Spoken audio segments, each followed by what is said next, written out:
This one's called Lycra in Turbo.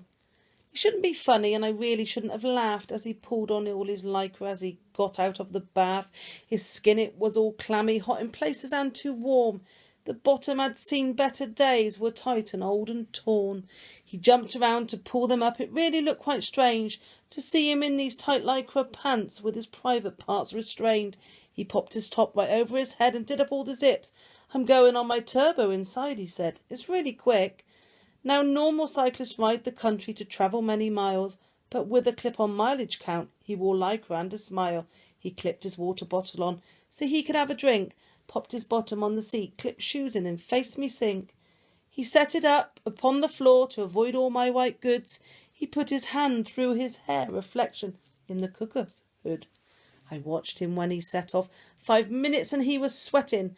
"I think I've done 10K already. I wouldn't mind just betting." His pedals turning way too fast, his feet just got entangled.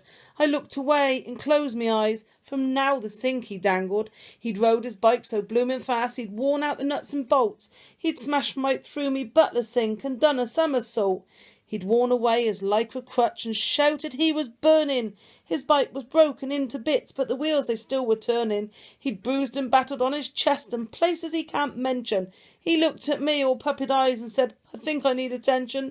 His knees were bruised and bleeding, his lycra clean wore out. He certainly looked better before, but now his bits hang out. I think he's learnt a lesson, not to go on the bike inside. He said next week I'll call a friend and I'll ride the countryside.